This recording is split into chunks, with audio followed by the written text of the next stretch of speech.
Nós agradecemos a Deus, nosso Pai, a Jesus, nosso Mestre, a espiritualidade amiga que trabalha incessantemente aqui na casa de Sheila e nos intui sempre para estarmos aqui, continuarmos a estudar sempre.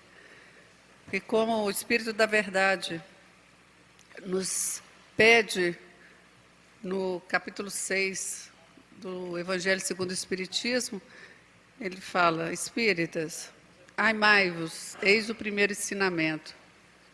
Instruí-vos, eis o segundo. A partir do momento que nós vamos desenvolvendo a intelectualidade, o conhecimento, nós vamos conseguir ouvir e escutar, né? Escutar e ouvir. Escutar é uma função do corpo e ouvir é uma função do espírito. Por isso que muitas vezes a gente percebe que estamos perdendo a memória, esquecendo muito fácil as coisas. Mas, analisando profundamente, principalmente estudando alguns temas de palestra que estamos fazendo nesses últimos meses, né, e que temos que fazer agora em novembro e dezembro, nós vamos percebendo que nós não ouvimos, nós só escutamos. As pessoas estão falando conosco e a nossa mente está divagando. Então, nós não conseguimos assimilar o que o outro está falando, porque quando o outro está falando, nós não estamos ali, naquele momento. E é uma experiência minha, né, que eu venho fazendo, não é a experiência do outro. Então, a gente começa a perceber o que é ouvir e escutar. Quando a pessoa termina de falar, você fala: o que foi mesmo que você falou? E está só os dois conversando. Não acontece isso muito com a gente? Aí nós estávamos aonde? Né, num planeta nosso, num mundinho nosso. Porque nós não estamos ali espiritualmente, só o nosso corpo está ali. A primeira coisa para a gente se instruir é saber ouvir. E o amar é estar presente de corpo e alma, né?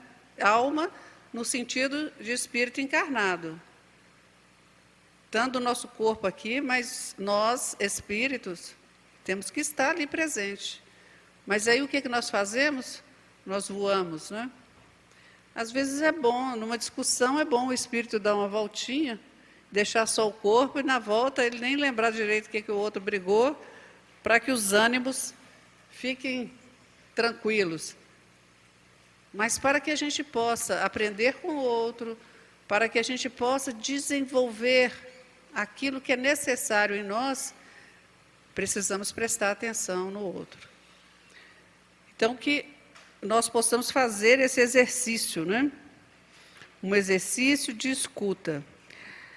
No livro Brilha a Vossa Luz, do nosso querido Emmanuel, psicografia do Chico, e a nossa gratidão sempre aos dois, ele vem falando para a gente sobre, lá na lição Fazer Luz, ele fala assim, Paulo, aliás, ele cita Paulo: acolhei o que é débil na fé, não porém para discutir opiniões.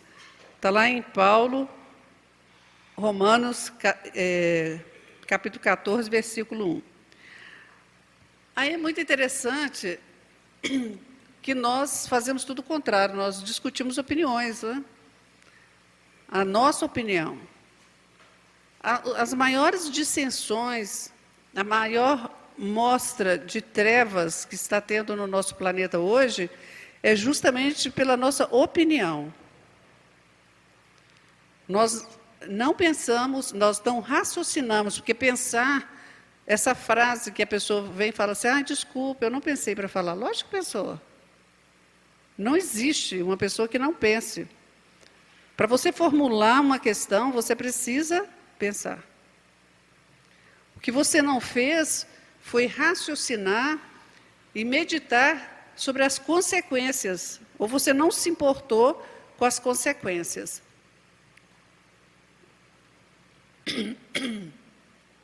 E quando nós vamos falar do Evangelho de Jesus, nós não podemos dar a nossa opinião, Porque quando nós damos a nossa opinião, nós falamos o que está dentro do nosso coração. Quem falou isso foi Jesus, não é? O que a gente fala é o que está cheio no nosso coração. Então, aqui, quando os expositores vão fazer um estudo, normalmente, né, as coordenações da casa pedem para a gente não dar opinião pessoal. Olha que interessante. E se a gente, por um acaso, for dar uma opinião pessoal, a gente tem que deixar claro que a opinião é nossa. Porque nós precisamos mostrar o Evangelho de Jesus e a doutrina dos Espíritos tal como é. Jesus não deu opinião, Jesus viveu.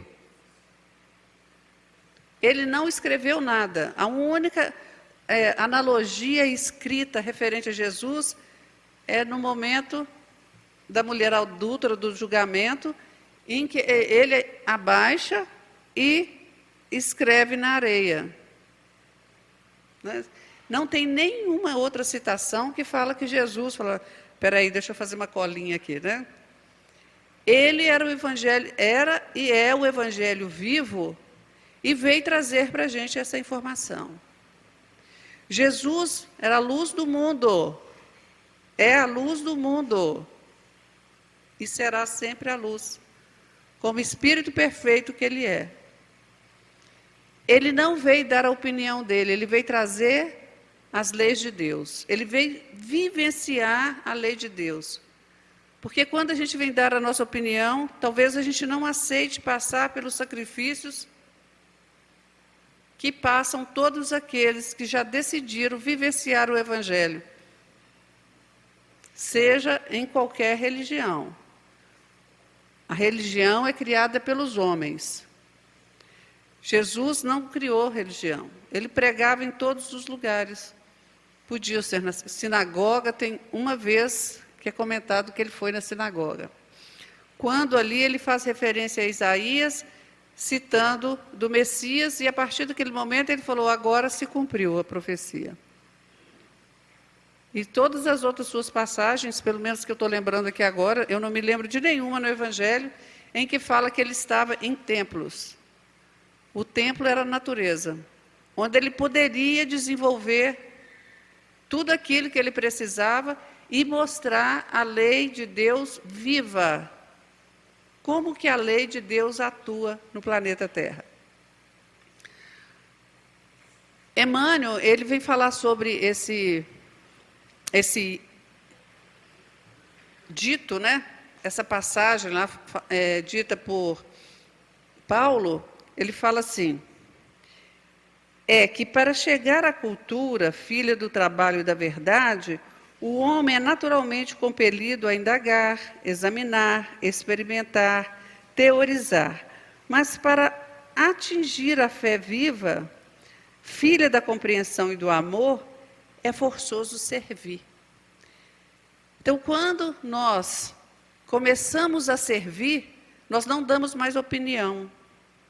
Nós começamos a ser um Cristo, né, aos discípulos do Cristo, a mostrar como se faz. Nós não damos opinião sobre a lei de Deus, nós vivenciamos a lei de Deus através do bem servir. Então, o que a gente vai fazer aqui para brilhar a nossa luz? Aí Jesus fala, brilha a vossa luz diante dos homens, para que vejam as vossas boas obras e glorifique vosso Pai que estás no céu.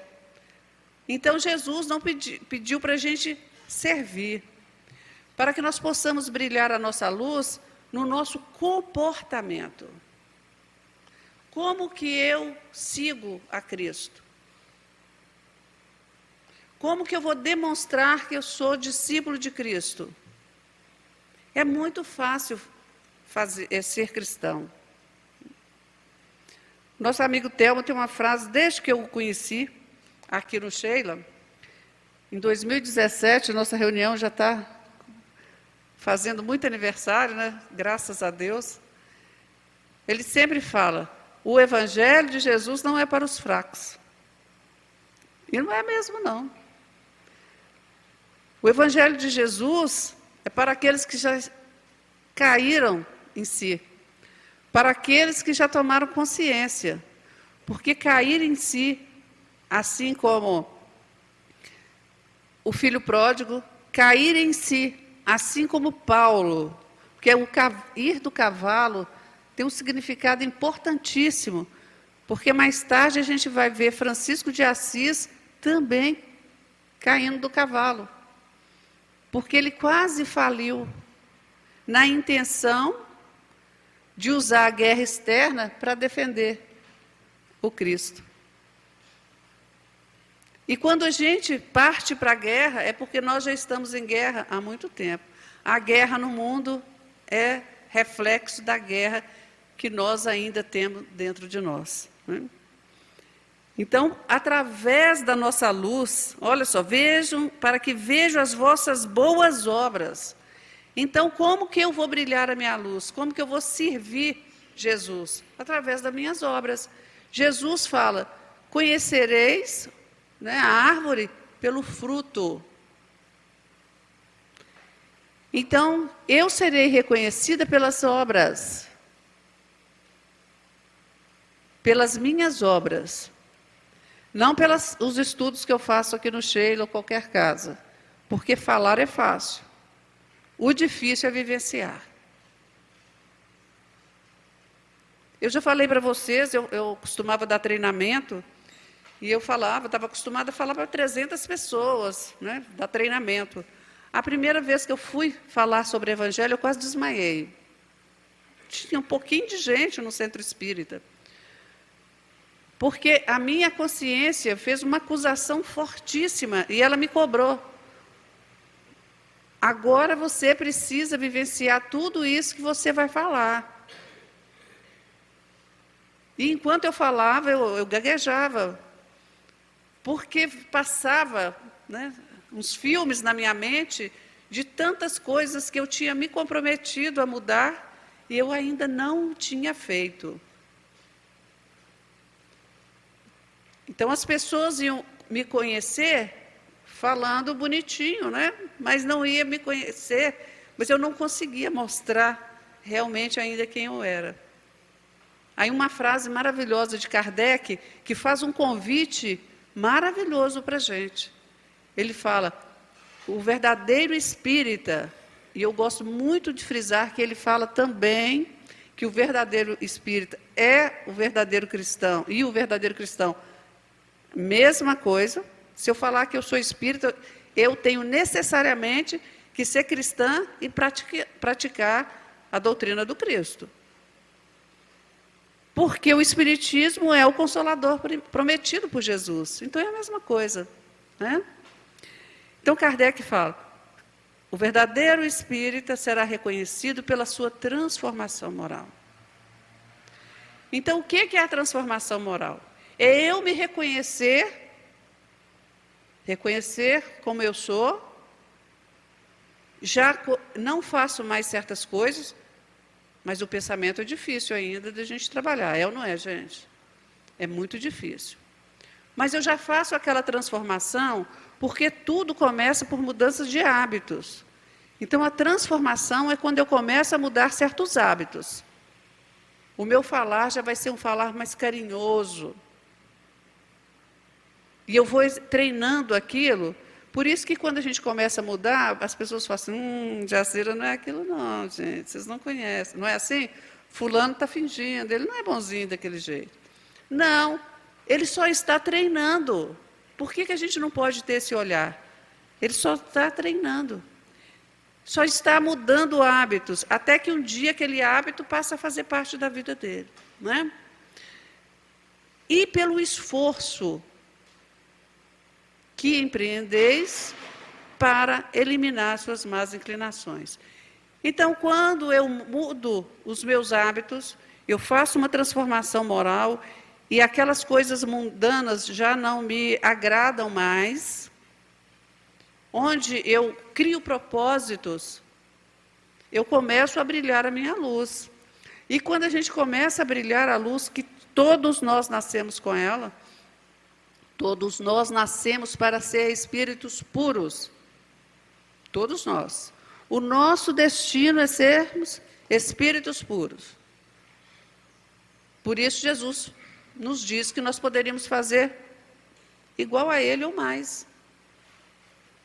Nós não seremos só mais do que Deus, mas abaixo de Deus, nós já alcançaremos a perfeição possível à criatura.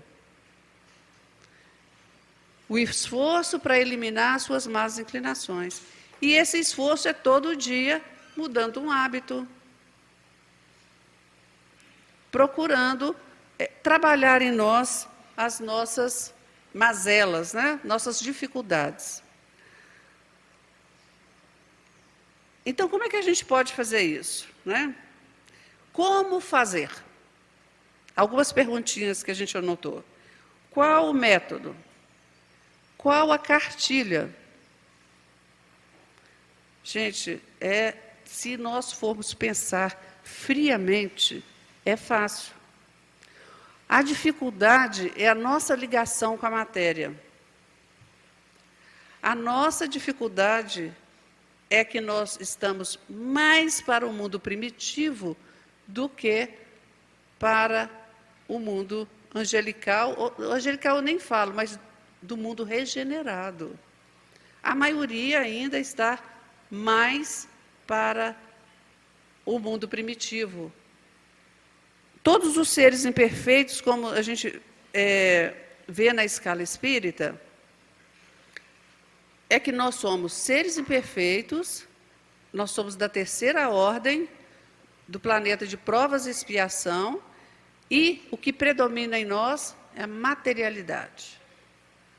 Nós ainda só usamos o meu, né? Ah, eu tenho 2 filhos, são meus. Não, não são meus. É difícil até que a gente aceite isso.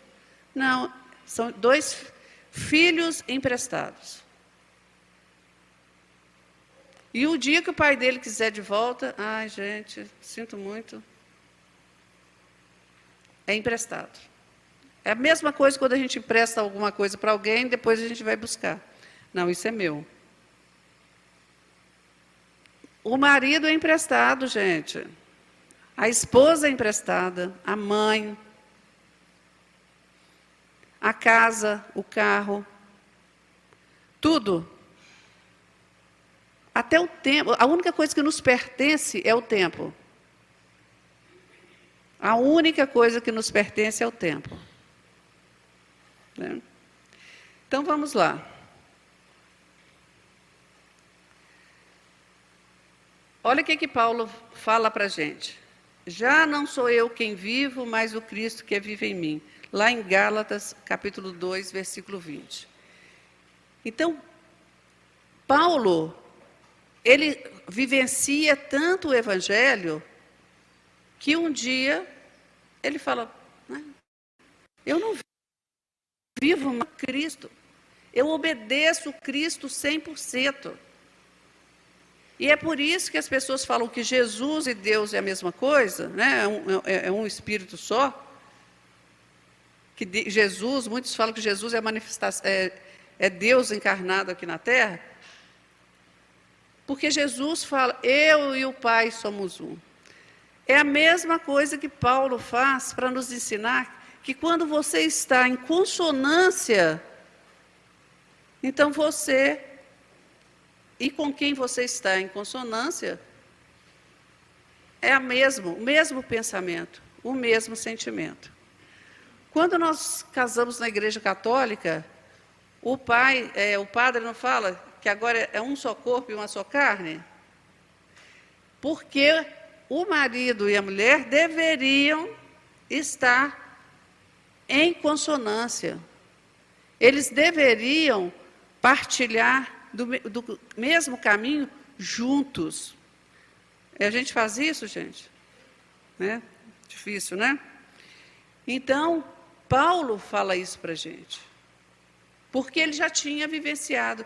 Ele, a partir daquele momento que ele cai do cavalo, ele deixa o passado para trás e ele vai fazer o que Cristo lhe pede. Ele consegue despertar, abrir ali a luz a luz do Cristo, a luz divina, e começar a fazer brilhar a sua luz. Amando e instruindo. Ele já era instruído intelectualmente, mas ele foi ler as informações escritas com muita dificuldade, os pergaminhos, né? Ele pega os pergaminhos de Mateus, de Pedro, as anotações daqueles que estavam ali, né? Levi era um cobrador de impostos, depois ele passa a ter o nome de Mateus, e ele era instruído. E eles fazem as anotações. Então, Paulo vai passar 3 anos no deserto, e ele vai utilizar a sua segunda profissão, que lá era normal na época, de tecelão, para não ser peso para ninguém, e vai estudar e vai começar a planejar o seu discipulado. Muito bacana. E a gente pode ver isso também no livro Paulo e Estevão. Então, uma das metodologias é o autoconhecimento. Lá na questão 919 do Livro dos Espíritos, Kardec pergunta: qual o meio mais eficaz de se melhorar nessa vida e se opor ao restamento do mal? Qual o meio mais eficaz para que possamos brilhar a nossa luz? Poderíamos falar isso, né? Ele fala: conheça-te a ti mesmo. Conheça-te a ti mesmo. E essa fala é de Santo Agostinho. Qual a maneira de se conseguir isso? Avaliação diária. Nós estamos chegando no final de 2023. Quais das promessas que nós fizemos no final de 2022 já está ticada lá como ok? Nós temos que já pensar nisso. Eu fui útil o suficiente? Ou eu vou falar que eu não soube administrar o meu tempo? É a única coisa que me pertence. Todos os dias tem 24 horas. Né? Como que eu administrei o meu tempo? Isso é Santo Agostinho, tá? Essa questão ela é respondida por Santo Agostinho. Aí, nessa avaliação diária, eu falo: por que eu fiz isso? Porque eu tenho que consertar as coisas no dia. Reconciliar com seu inimigo enquanto está a caminho. E o meu inimigo, gente, não quer dizer a outra pessoa. O maior inimigo que eu tenho sou eu mesma, porque eu que faço as coisas erradas. Né? Qual foi a minha intenção? Então, por exemplo, às vezes você fala alguma coisa, a outra pessoa vem com um monte de pedra na mão. Aí eu tenho que pensar: eu fiz errado ou a pessoa não soube me escutar? Ou é o orgulho da outra pessoa falando mais alto, ou é o meu orgulho? Aí eu tenho que me analisar. E ser humilde. E essa avaliação, eu tenho que me colocar aqui e me ver lá, eu e o outro conversando, e eu olhar de fora. Porque eu olhando de fora, eu posso falar assim: se eu estivesse escutando o que eu estava falando. Mas a avaliação sempre tem que ser do que eu fiz. Porque quando eu dou opinião, lembra como do Paulo fala? Quando eu só fico falando do que o outro faz, eu estou fugindo daquilo que eu fiz. Porque o do outro é do outro. E eu amo uma frase do Chico, eu sempre cito toda vez que eu venho fazer estudo. Ele fala: o que o outro faz, né, eu dou o direito ao outro de fazer o que ele quiser. E a mim o dever de fazer cada dia melhor. Porque nós viemos aqui para quê, gente? Para cuidar do outro? Qual que é o principal objetivo da encarnação? Evoluir.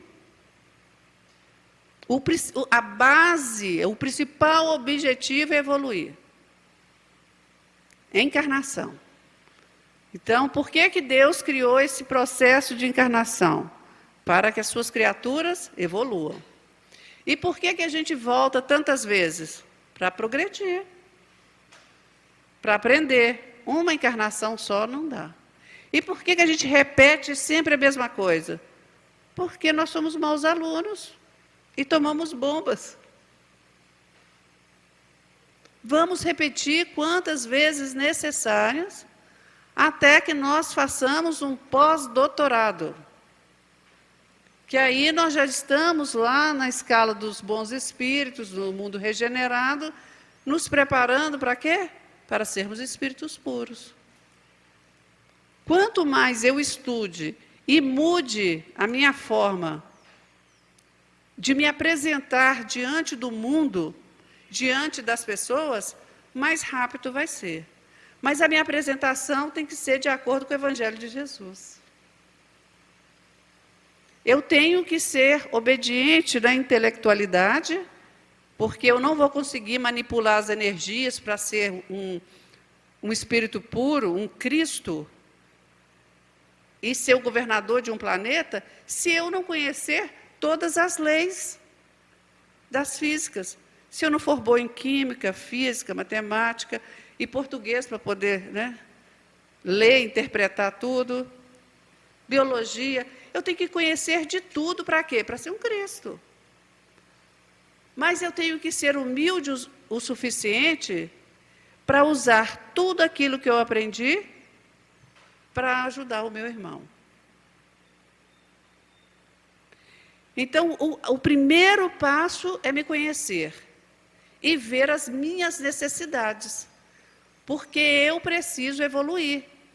E a partir do momento que eu evoluo, a consequência disso é que eu começo a enxergar o meu irmão e querer que ele o faça também. Eu não posso amar ao próximo como a mim mesma se eu não me amo. Normalmente eu trato mal o outro porque eu sempre me trato mal. Eu sempre descuido de mim. Eu não cuido do outro porque eu não aprendi a cuidar de mim. Qual o meu desejo oculto? Qual que é o meu desejo oculto? Aquilo que está lá no meu fundinho, né? Lá escondidinho aqui. Qual que é o meu desejo? É de amor? É de me transformar numa pessoa melhor? Ou eu só penso em coisas materiais? O que eu quero? Um homem de bem como filho ou um homem rico, com uma casa boa, boa condição financeira, mas infeliz? A gente prefere os dois, né? Mãe é assim, né? Ai, eu queria meu filho no centro espírita, ajudando, com uma casa boa, com tudo bom. A gente deseja isso. Mas o que é bom para ele? Nós temos que pedir a Deus, Deus, faça o melhor pelos meus filhos, porque ele é seu filho, né?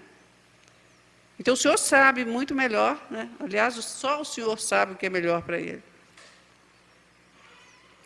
O que me levou a agir assim, essa forma que eu estou agindo, o que me levou a agir assim? Eu vou me conhecendo. Eu fiquei com muita raiva porque ele falou isso, né? E aquilo eu não consegui perdoar, eu não consegui digerir aquilo. Eu não consegui ter um outro olhar. O que me levou a tomar determinada atitude? Gente, o que a gente tem que aprender, né, muitas vezes, é contar até 10. E tem uma música do Roberto Carlos, né? E se preciso, conte outra vez. Então, às vezes, nós precisamos, né? Quem já coordenou equipes, gerenciou equipes, sabe do que eu estou falando. Às vezes a pessoa chega, você está num dia daquele, porque é uma escala de comando e vai chegando, né, na gente, principalmente quem está na gerência, na supervisão, na coordenação, o de cima sofre e ele vai repassando, né? E quanto mais baixo, mais difícil vai ser, a gente vai recebendo a carga de todo mundo. Aí quando você é supervisor, você já recebeu uma pancada, aí você quer o coordenador, você quer distribuir. Nós temos que estar preparados para receber essas coisas, essas informações. Então, eu tive um diretor que eu devo muito aprendizado a ele, que ele me chamava e falava, Jacira, vem cá. Pensa que na vida, aqui na Terra, ele sabia que eu era espírita, né? Então ele utilizava isso muito comigo. Aqui na Terra nós temos uma pessoa jurídica e uma física. A jurídica é para sofrer essas coisas. E a física é para ir embora para casa. Se a gente não conseguir ser uma pessoa jurídica aqui, trabalhar com o seu propósito, mas essa pessoa jurídica vai levar o seu caráter. Ela vai levar todas as pancadas. Terminou o dia, você veste a pessoa física e vai para o seu lar. Eu falei, nossa, mas que modo bacana de pensar. Então, às vezes, a pessoa vinha muito nervosa para mim e falava, Jacira, você desculpa. Eu falei, não, filho, quem está aqui é a pessoa jurídica. Pode falar. E aí a gente vai aprendendo a não levar para o nosso lar os problemas de fora. Eu troquei a pessoa, deixei a pessoa jurídica lá, fui embora. Porque lá eu sou a pessoa física, e essa pessoa física tinha que cuidar dos filhos, do marido, né, da família, naquele ambiente. Então, nós precisamos estar no mundo sem ser do mundo. Nós temos uma vestimenta própria para o mundo. Mas nessa vestimenta vai estar incultado o nosso caráter. Então, quando alguém vinha muito nervoso perto de mim, eu falo, respira. Senta aí, respira, vamos conversar. Conte até 10. Lembre-se, né, que você vai ter consequência do que você vai falar. Tem consequência. Então, respira. Então, muitas pessoas que vão chegando perto da gente, porque o Espiritismo faz isso com a gente. Porque tudo tem consequência. Então, nós vamos nos avaliando, vamos trabalhando isso, e vamos fazendo brilhar a nossa luz. E as pessoas vão, quando chega perto da gente, já chega mais tranquilo, e fala, ó, vou respirar aqui, espera aí, me dá um minutinho, que eu estou muito bravo. Eu falei, isso, toma uma água, quer que eu busque uma água? Pensa aí, vê se vale mesmo a pena. Porque se a gente fizer isso em todas as situações, gente, 99,9% nós poderíamos ter evitado um conflito. É a água que Chico, né, e vários outros, né, tem livros que contam sobre isso, de falar que você colocar a água da paz na boca. Não é a água física, mas é um momento de silêncio para a reflexão. Então, quando eu me conheço melhor, eu reconheço que eu sou orgulhoso, que eu sou vaidoso, que eu sou invejoso, que eu sou prepotente, que eu sou arrogante. Mas eu vejo isso só no outro. Mas não é o outro que veio evoluir para você. Eu é que tenho que me conectar com Cristo. Sou eu que tenho que chegar no... Teria, né, gente? Mas nós vamos fazer isso ainda em outras encarnações. Eu tenho que verdadeiramente fazer como Paulo. Já não sou eu mais quem vive, mas o Cristo que vive em mim. Nós temos agora que chegar no final da nossa reencarnação e falar assim, já não sou eu que vivo, mas eu vivo tentando, né? Eu ainda vivo, mas vivo tentando que o Cristo vive em mim. Esforçando para que realmente eu demonstre a luz do Cristo. Tem uma frase, que eu não sei se é de Santo Agostinho ou Francisco de Assis, mas uma frase que eu gosto muito de ouvir, é que fala assim, que o Evangelho, né, necessariamente, se ele não puder, que eu possa ver o Evangelho no outro, que se possível, né, durante as minhas ações, se o outro não puder ter acesso ao Evangelho, que eu seja o Evangelho que o outro lê. A frase correta é essa. Que eu seja o Evangelho que o outro lê. Gente, olha que interessante, como que ele vai ler o Evangelho? Do mesmo jeito que nós líamos o Evangelho quando Jesus estava no mundo. conosco aqui, materializado. Quem que era o Evangelho? Como que as pessoas liam o Evangelho na época de Jesus? Em Jesus, através das suas obras, através do seu ensinamento. Então, se uma pessoa nunca viu falar do Evangelho, que eu seja o Evangelho que ela lê, através do meu comportamento. Gente, olha que coisa maravilhosa, né? Então, eu reconhecer os meus próprios dilemas, mazelas, imperfeições. Não reconheço a imperfeição do outro, porque eu não estou sendo indulgente. Porque quando pergunta, lá no Livro dos Espíritos, qual a caridade, como entendia Jesus? Como era a caridade entendida por Jesus? Benevolência para com todos. Então, ele estava falando para cada um ser bom, fazer o bem. Todos, gente, todos.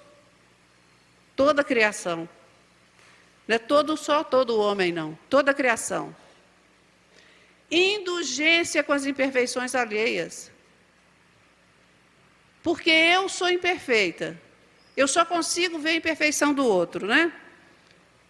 Então, enquanto eu consigo enxergar a perfeição do outro, eu estou precisando que as pessoas sejam indulgentes comigo também. E perdão das ofensas. Porque todos os dias nós ofendemos alguém, até com o nosso comportamento agressivo. Esse é o que Jesus, que o Espírito da Verdade, aliás, o que o Espírito da Verdade fala para a gente.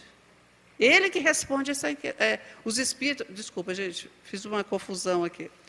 Lá, Kardec pergunta como que era a caridade entendida por Jesus, e o Espírito da Verdade, né, responde. Os Espíritos respondem. Então, aí Bezerra fala para a gente assim, a distância que existe entre o homem e Deus, em essência, é a mesma que existe entre o homem e o próximo. Aí João fala, Jesus fala, né, citado lá no Evangelho de Jesus, fala, como podeis amar a Deus se você não consegue amar ao próximo, aquele que está do seu lado? Então, quando que eu vou amar a Deus, gente? Quando eu conseguir amar o próximo.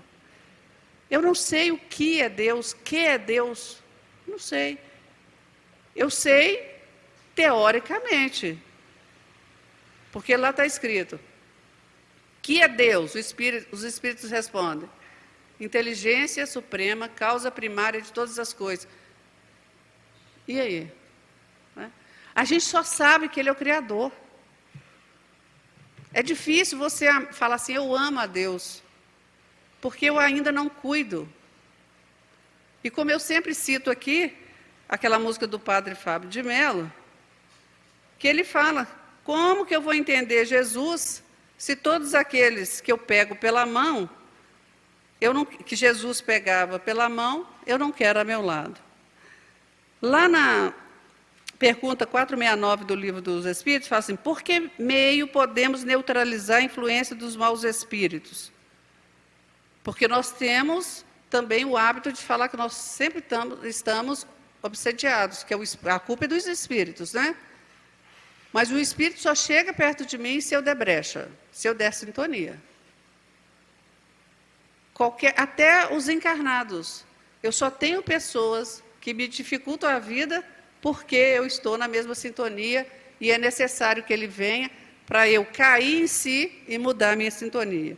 Os espíritos respondem, praticando o bem e pondo em Deus toda a vossa confiança, repelireis a influência dos espíritos inferiores e aniquilareis o império que desejam ter sobre vós. A gente já está terminando? Então, ele fala também sobre sintonia. É necessário educar nosso pensamento em coisas edificantes para uma melhor sintonia com a espiritualidade superior.